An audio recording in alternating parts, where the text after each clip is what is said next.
And yesterday while I was at work, it rained like 4 inches. And so, I got these animals on their total mixed ration.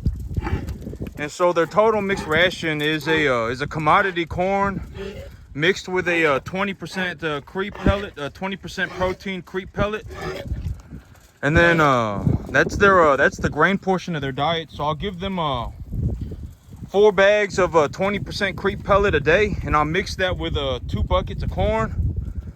And then for their forage portion of their diet, I give them a peanut hay, a high protein hay, essentially a high protein hay, and then I give them free choice roughage material. And so that's the total mixed ration that I have these animals on right now. But when it comes to a total mixed ration, I've said this like 10,000 times already. You don't want to copy my formula. You don't want to go, oh, I need to go buy peanut hay, and then I need to go buy a 20% protein creep pellet, and then I need to feed them commodity corn, and then I give them free choice. You don't want to do that, right? I've already said that that's not the answer, because where you are, the answer might be different. Your cost effectiveness might be different. You want to give them a 65% TDN, 12 to 14% diet. If your animal is smaller, they're going to need more protein. If they're bigger, they're going to need less protein, but you can essentially use 65% TDN the entirety of their life, right? And so, a peanut hay just happened to be cheap in my area. I was able to get a tonnage of it for about $125. And so, I essentially piled it up high. There was a guy, pulling a bunch of peanut hay last year, and he was selling it for $125 a ton. And each bale was about half a ton, and so I paid about $60 a bale for a big old 1,000-pound square bale of peanut hay. And so the 20 bales that I bought, it only cost me like $1,500. And I'm still feeding that hay. Legitimately, I am still feeding that hay that I bought last year. And so, but depending on where you are, it's going to be different, right? I mean, you may have cheaper soybeans in your area. You might have cheaper alfalfa in your area. You might have irrigation equipment, and you can actually grow your own alfalfa. I mean, it really, but ultimately the big, if you listen to me talk about my business plan, and why my farm makes the amount of money that it does, and one of the big reasons why my farm makes the money that it does is because I practically have zero equipment, right? And yesterday I was talking about this, but if you watch some of these YouTube guys, a lot of them, here's the things that once you see it, you can't unsee it. Once you realize that, like, legitimately, it does not matter where you look, 9,000 out of 10,000 people are going to be poor. Once you see it, you can't unsee it. Legitimately. I mean, I don't know what it is, but it's like once you actually notice what's going on, you can't unsee it. And so it does not matter who you're looking at. If you watch a farmer, let's say you watch one of these YouTube farmers, right? Me as a farmer, I know what's going on, right? If they got some cornfield and they're going, oh, look at my YouTube channel, look at my cornfield, oh my God, look at my cornfield, right? And then they start talking about it, and they're like, oh, I got 10,000 acres of corn. And it's like, you just legitimately showed me like a 10 square foot patch of your corn, right? I mean, you legitimately just showed me like a 20 square foot patch of your corn. Show me what the worst corn that you are growing looks like, right? I mean, just show it to me. Let me see it, right? Let me just see it. And if they're driving around on some massive tractor, then they're probably not making much money. They might even be losing money, right? And if like me as a farmer, I know, right? I'm not like a bum, right? Like, I'm not like sitting there, but I know, me as a farmer, legitimately, I farm 7 days a week. I farm like 7 days a week, 365 days a year. I know what's going on, right? I look at my numbers every single day. Like, I'm not some idiot, right? Like, I'm not, you may be able to pull that over on somebody else, but you can't pull it over on me, right? I mean, I know what's going on. If you're showing your little, oh my God, here I am, harvesting my hay, you're not going to show me your worst quarter acre, right? Your little 2-minute video segment is going to be filmed on like your best half acre, right? I mean, legitimately, that, if you got a 10,000 acre farm and you're filming a video, you're probably going to be filming you harvesting your best half acre, right? Because that's how YouTube works, right? And if you're making money on YouTube, and then you're making money on YouTube, you are not making money, okay. And I'm not saying you just, you know, if you are watching my channel, you know, you got to understand this. Once you see it, you can't unsee it. If you collected 10,000 people at random, it does not matter what we're talking about. We can be talking about farmers. We can be talking about middle-class America. You know, granted that you're not somewhere where, you know, a bunch of extremely successful people are just have just collected. You know, once you see it, you can't unsee it. Even if you go to a middle-class suburb, if you pull 10,000 people at random and put them in a group, 9,000 of them are going to be poor. 7,500 of those 9,000 might even be devastatingly poor. Like, they legitimately have zero money. They may be even negative, right? And so once you see it, you can't unsee it. And when I watch these farmers on YouTube and stuff like that, it's like, you know, you may be able to pull that off on the 2 million people or whoever is watching you, or the 1 million people that are watching you. You may be able to pull one over them, right? You may be able to pull one over them, but I'm not a fool. You know, you can't pull that over me. I know what's going on. Like, you are showing your best quarter acre. You are showing your best half acre, right? I mean, you know, and if you got some massive tractor, and if you're, you know, I mean, if you got all of this equipment and you know, and you're not willing to show me your worst half acre or your worst 1,000 acres, there's a reason for that, right? I mean, you know, you might even be losing money on those 1,000 acres, right? And so this is what I've talked about it repeatedly in the past, is that, you know, my big reason for not wanting equipment, the reason that the equipment is the last thing that I buy, right? I always say equipment is the last thing that I, you know, on my top 3 things that I love to buy, right? I always say number 1 is cattle. Number 1 is cattle. If I can buy more cattle, I will buy more cattle. Number 2 is something like real estate or feed. If I see the capacity, if I like run the numbers and I say, okay, my animals are 450 pounds and my animals are 500 pounds, and I anticipate that they're going to eat 3.25% of their body weight a day, and I need a 65% TDN feed, and if I feed them 3.25% of their body weight a day, then they're going to put on about 3 pounds a day. If I feed them a 65% TDN, 12 to 14% protein feed a day, they're going to put on about 3 pounds a day.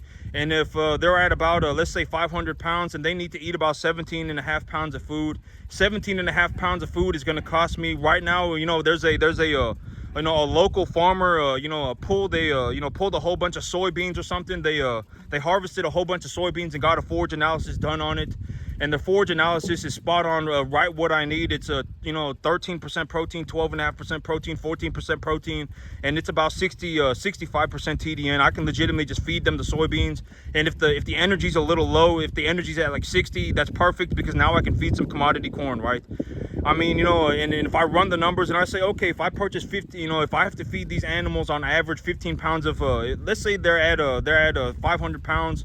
And if I have to feed them an average of 20 pounds a day, because 10% moisture in the feed, if it's 10% moisture in the feed and I have to feed them 10% more, they're going to go from eating 3.25% to eating about 3.75%. And if they go to eating 3.75% and they're currently at about 500 pounds, it's about 20 pounds of feed a day, right? So if I feed them 20 pounds of feed a day and it costs me $4 to buy the 20 pounds of feed, you know, there's a farmer here locally. Let's just say there's a farmer here locally and I can go pick up the bales myself, and, you know, they got a special deal because they got a fresh crop and they want to get rid of it, and they're selling it for under, like, 30% under market value. And so, you know, and I can purchase this feed, you know, and I got to feed let's just say, you know, 3.7 for that. Let's just say 20 pounds, right? Let's just say 20 pounds, 3.75% or so. I got a 500 pound average weight. And, you know, and this farmer over here has got this feed, and I anticipate that, you know, if they're selling one tonnage of it for $120, if they're selling a tonnage of it for $120, that's 2,000 pounds for $120. So if it's 2,000 pounds for $120, then you know, each one of my animals need to eat 20 pounds to gain 1 pound of weight. That means each bale of 1,000 pound hay will put on roughly 100 pounds, or will put on roughly 10 pounds, right? With 2,000 divided by 20, we'll put on 200 pounds, excuse me. We'll put on 200 pounds on each one of my animals. And, you know, well, I mean, $120 is very low. Soybean hay, if soybean hay, okay, if the feeder cattle market stayed where it was, and I mean, if the feeder cattle market went sideways at somewhere between $2 and $2.60, if the feeder cattle market went somewhere around $2 to $2.60, I would anticipate that I'm paying about $200 a ton for soybean, right? For good forage quality soybean, I would think that I'm paying about $200 a ton. And you know, let's say 30% of it is refuse. If you feed these animals a soybean hay, they're not going to want to eat the real thick stalks, unless the soybean has been like pulverized. The legume plant has really hard stalks, and the animals are not going to eat it at all. They will leave it on the ground, and they will throw it on the ground, and they will not eat it. About 30% of the bale will be waste. And so what you end up with is about 1,200 pounds of feed. You end up with about 1,200 pounds of feed, and if 20 pounds of feed will put 1 pound on your animal, you're essentially putting on about 60 pounds for that one bale, that one ton of soybean hay that you purchased for $200 is putting essentially 60 pounds on your animal. And so if you buy a ton for $100, and you anticipate that your gain is going to be you're going to gain 60 pounds on that hay. But here's the thing, is that as the animal gets bigger, it's going to eat more, and so you're going to have to anticipate that as well. And so it's like, if you buy a bale for 120, if you buy a bale for $100, if you buy a bale for, let's just say, $90, $90 is about average. If you buy a bale for $90, and when you feed it to your animal, it makes you $120, right? I fed the bale to my animal, I paid $90 for it, and when I fed it to the animal and I ran the numbers, I made about $120. That's a 30% return on your money. You know, and I talk about 50% return on money, right? If you have the opportunity to make a 30% return on your money, you should take it. You know, because realistically, it's only going to take them 3 days to eat the bale, right? It's going to take them 3 days to eat the bale. You put out 3 bales at a time, and they eat all 3 bales. You essentially just made, you know, $90 over the, you know, you made an extra $90 over the next, you know, let's say 2 weeks, right? Let's say it takes them 2 weeks to eat it. But then again, it's like, also you have to consider that if you feed any sort of legume, or any, you know, most of the time it's protein, high protein. If you leave that out and it rains, it will begin to mold very quickly, and then the animals will absolutely, you know, and then it becomes a health hazard. And then you should also not feed it to your animals, and if your animals do eat it, they're really going to pick through it, and it becomes a mess. And so you have to consider that too. I would not recommend free choice feeding high protein hay when it's raining. Like, if you have weather like this in the spring or in the fall, you know, the one time that I would do it is in the summer. When it's blazing hot outside, and you know you're practically not going to get any rain ever, then sure, at the beginning of summer, you know, then you can bring in your high protein hay, right? And you can have a stockpile of it. And legitimately, it's like, you know, if I feed this bale, I legitimately make like $20 a bale of net profit. I can feed my animals as much as they want. They can legitimately eat as much as they want, and even after they finished eating it, I will still make like $20 per bale. And if they eat 1 bale every day, I'm making an extra $20 a day, right? And you know, and not only am I making an extra $20 a day, but I'm also, that's like a 30% return on my money. But if you start running this equation, I've always said that, you know, if like legitimately, if you are having this much difficulty remembering simple information, then just write it down. Almost every animal is going to eat 3.25% of their of their body weight a day in dry matter.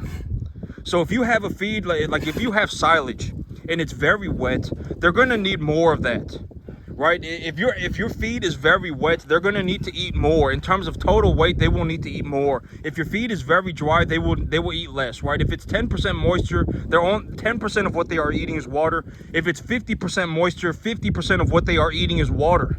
And so they will eat about 3.25% of their body weight a day in dry matter.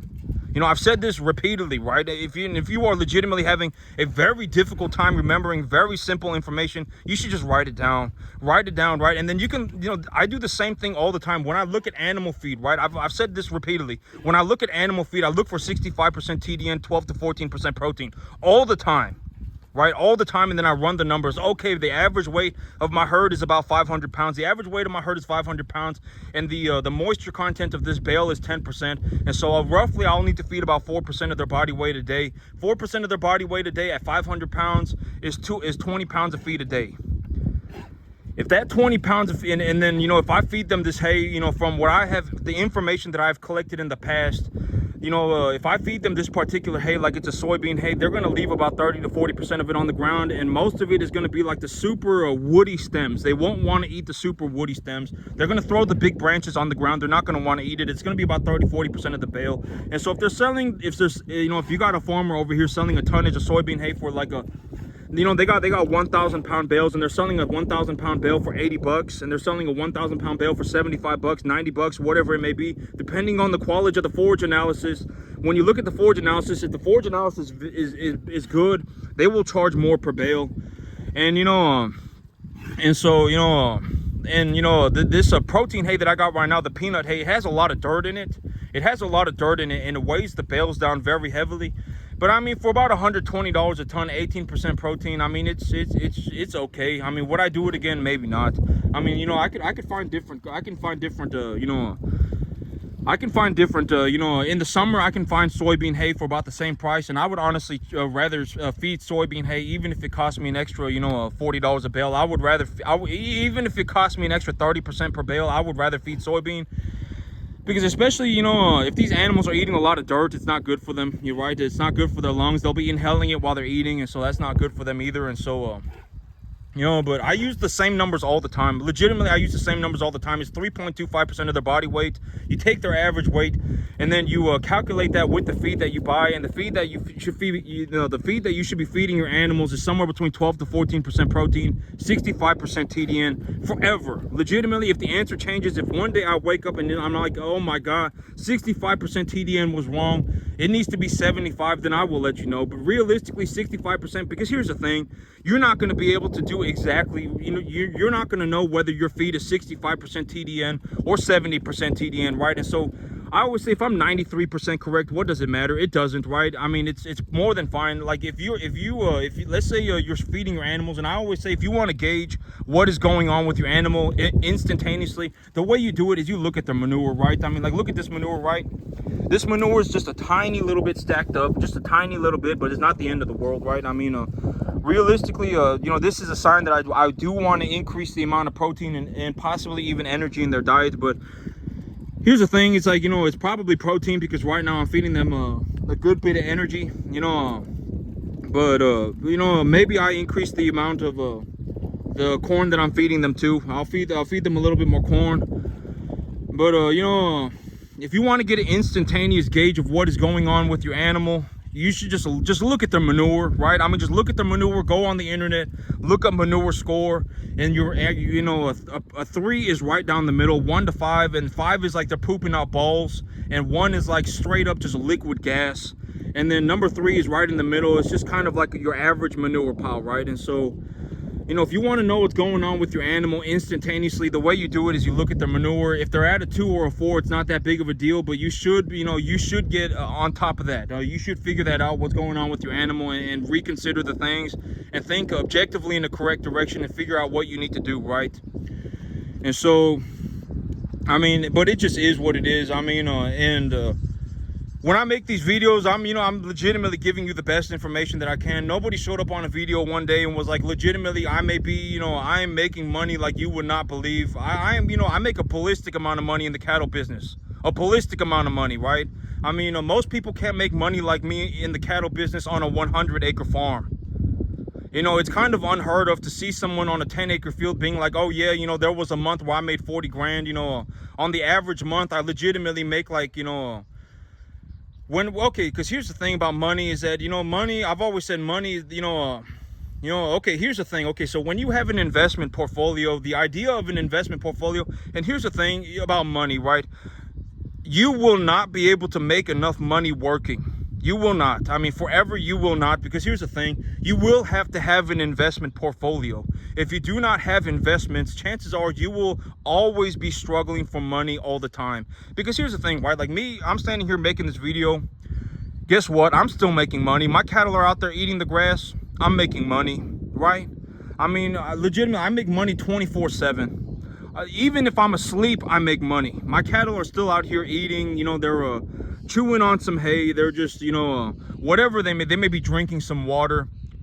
I'm making money 24/7, and that is the idea of an investment portfolio. And if you will not be able to make enough money working, Just physically working, I mean, there is an aspect of life. It's like, yeah, you should be physically working. Yeah, I do physically work, right? Like I go to work, and I go to work all the time, right? My cattle don't run themselves. These cattle, they did not castrate themselves. They did not give themselves shots. They did not give themselves medications. They did not just magically appear on my farm, right? I had to go and buy them. I had to bring them in. I had to give them medication. I had to put them on feed, and et cetera, right? I am physically working, but you also need investments. If you don't have investments, you will likely never have enough money. You will likely be struggling for money forever unless you have some very, very, very, very high-end job. Like you are legitimately like the CEO of a massive company. Then sure. I mean, but even then it's like, if you are the CEO of a massive company, then you probably also have an investment portfolio, right? You probably have like a stock, a certain amount of stock in your company, et cetera, or a certain amount of stock in the company, not in your company, but in the company that you're the CEO of or whatever. I don't even know. I don't even know. Does the CEO might be the I don't even know. But that goes to show that is the CEO the largest shareholder of the company? I don't know. They might be. They might not be.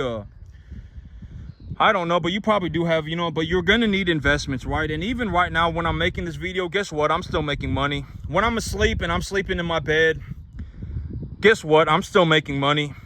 When I'm not even here and I'm at work, guess what? I'm still making money here, right? I'm still making money. I make money all the time, 24/7. Legitimately, I make money 7 days a week, 24 hours a day. And the money that I make, it's called an unrealized gain. When you, in the stock market, they call it an unrealized gain. But if you essentially buy something, let's say you buy something for $700. Let's just say you buy something for $1,000. And in 6 months, you wake up and that same stock is worth $1,500. That $500 difference is called an unrealized gain. And you technically have not made the money until you have sold the stock. So you do not pay taxes on that money. And so this is what I'm talking about, growing your wealth tax-free. You do not pay taxes on unrealized gains. If you buy something and you pay $1,000 for it, and in 6 months you wake up and it's worth $1,500, if you have not sold it, if you have not sold that stock, you do not pay taxes on the $500. But if you go out and you get a job and you make $500 working your job, depending on where you live and depending on how much overall income you make for the year, let's just say like me, let's just say you bring home, well, I'm not gonna say me because I'm a bad example. I'm not a bad example. I mean, I'm looking to give you the most accurate information that I can, right? I'm just saying I'm not really, because if I use me as an example, I'm gonna sound like a prick, right? Because it's like, but then again, reality is what it is. And it's like, I make like $14,000 a month in the cattle business, right? I mean, on a 10-acre field. And, I think I'm still kind of getting to grips with that, because like over the last 46 days, in terms of realized gains, just how much cash did I bring home from the cattle business? I brought home over $11,000 in 46 days. I brought home over $11,000 running cattle on a 10-acre field. On just the cattle business, I brought home over $11,000. And so, here in a few weeks, I'll have more animals ready to go to market too. And so realistically, I'm making about I would say in the cattle bit. And here's the thing, is that I still have cattle, right? I still have cattle. They're still going up in value. And that value has a monetary amount to it. It's just it's just not a realized gain yet. I just haven't sold the animal yet. And I do keep an eye on the feeder cattle market. And if the feeder cattle market starts to plummet, okay, here's the thing, is that if the feeder cattle market starts to plummet, my reaction is different than most people. I usually go the other way. A lot of people, when they see the feeder cattle market start to drop, they will freak out and sell their animals.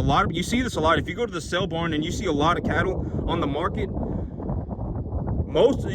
you will see, well, a lot of people, when the market starts to fall, they start to sell. They go, oh God, the market is just gonna fall into oblivion, and I'm gonna sell my animals while I can, right? But me, I do the opposite.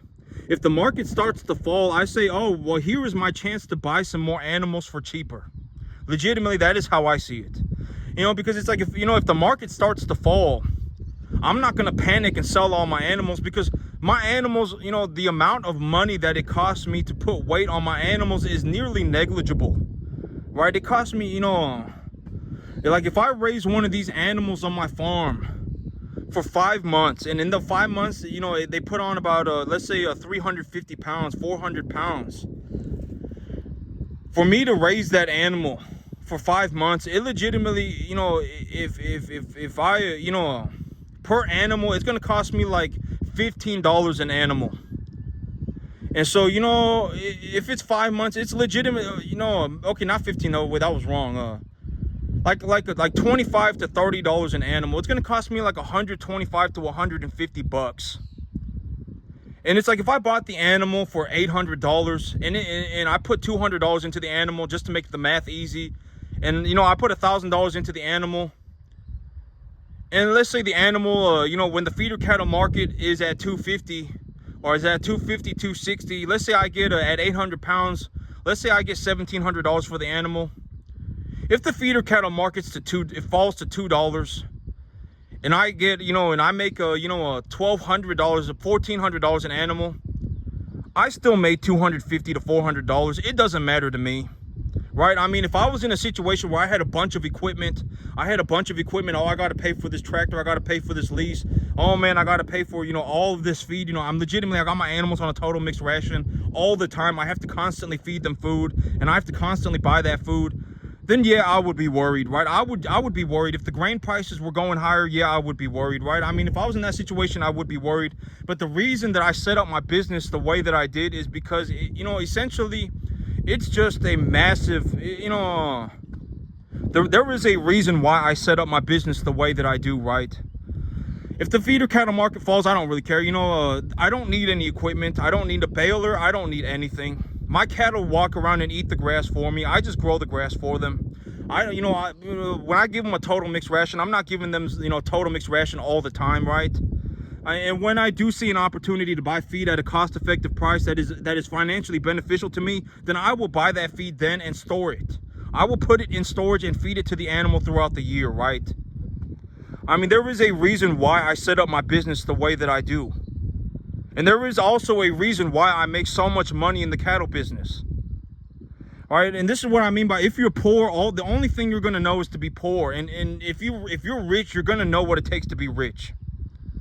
Because, okay, and here's the thing, is that if you're poor and you could choose to be rich, you would choose to be rich, right? I mean, don't lie to yourself.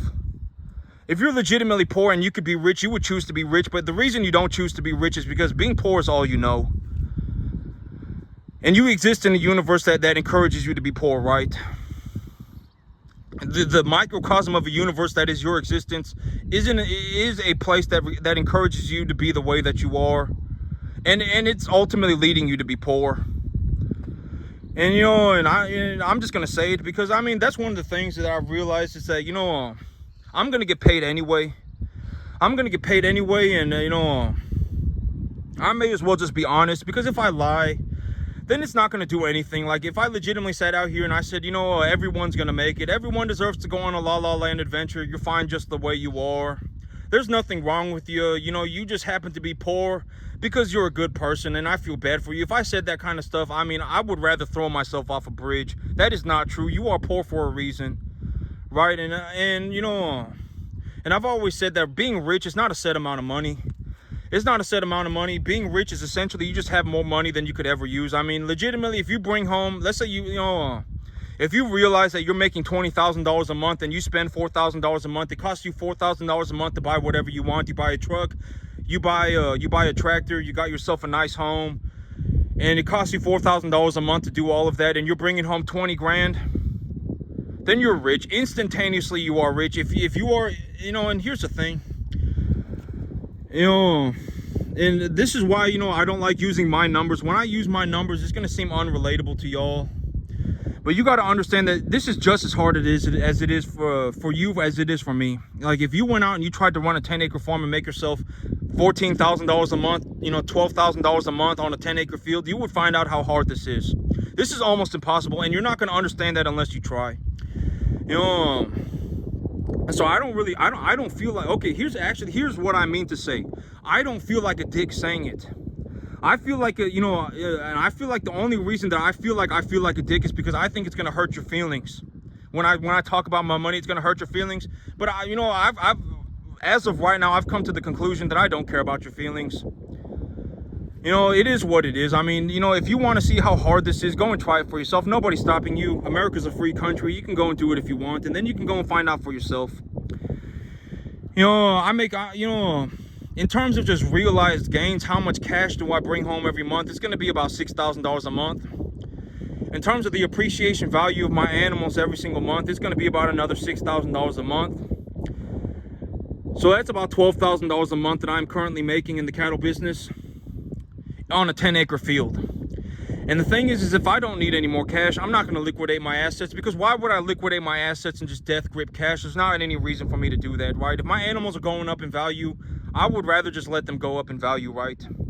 That's the logical thing to do. That's the reasonable thing to do. And and I've already talked about being rich. Being rich is not a set amount of money. Being rich, essentially, the first step to becoming rich is you essentially need to have the character to not kick yourself in the dick. If you kick yourself in the dick, whatever it might be, if you're an alcoholic and you make an extra $2,000 a month, you'll probably turn into a worse alcoholic. If you're a drug addict and you make an extra $2,000 a month, you'll probably become a worse drug addict. And now, imagine not instead of alcohol and drugs, imagine it is whatever you are, right? You're going around with some pathetic scheme, right? You're legitimately a moron, right? You got some pathetic scheme. Oh my God, if I act like this guy's buddy, pal, pal, and I give him $1,000 or I give him $5,000, maybe he'll run this business for me and I can just pocket the 12 grand, right? I can just pocket the 12 grand a month. I'm just going to give him $5,000 as a one-time fee, and maybe I can just pocket the 12. Maybe I can pull one over this guy, right? I've already said, by the time you get to the very top end, you can't pull your little nonsense scheme on people. It won't work.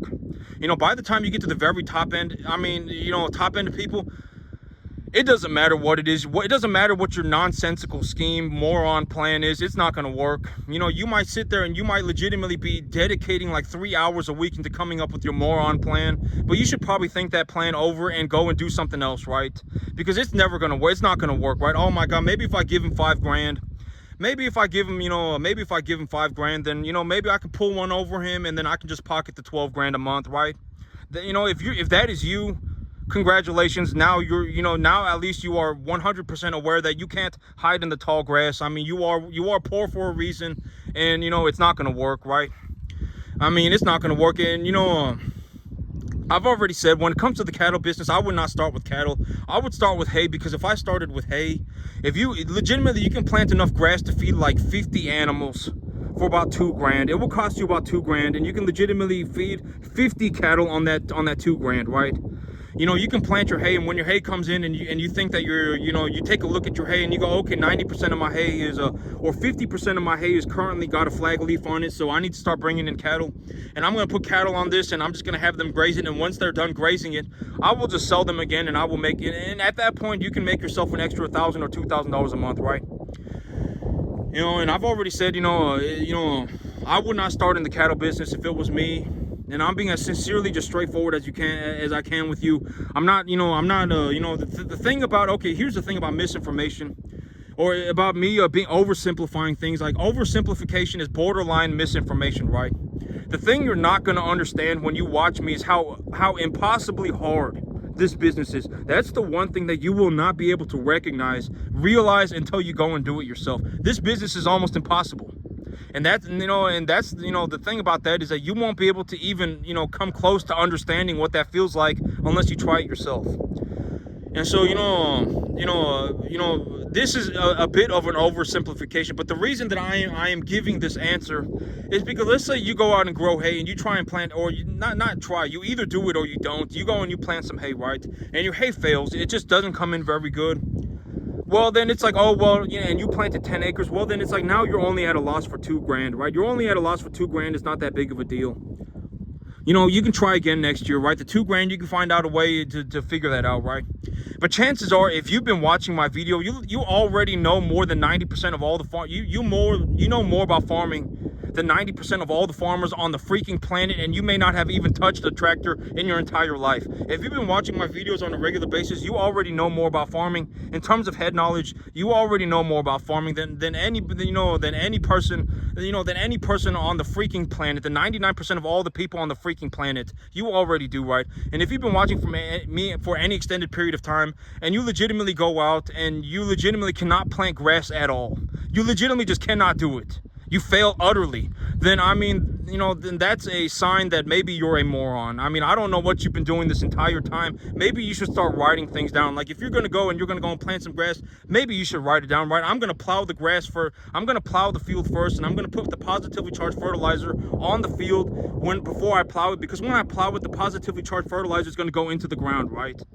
The soil is negatively charged. Maybe you just, like, if you legitimately utterly fail, if you've been watching me for an extended period of time and you utterly fail, you just flat out fail, I don't know what you've been doing this entire time, but congratulations, you are a moron. Legitimately, I don't know what you did. I don't know what you did, right? I mean, I don't know how you managed to do that. That's it for me today, YouTube. Y'all have a good one.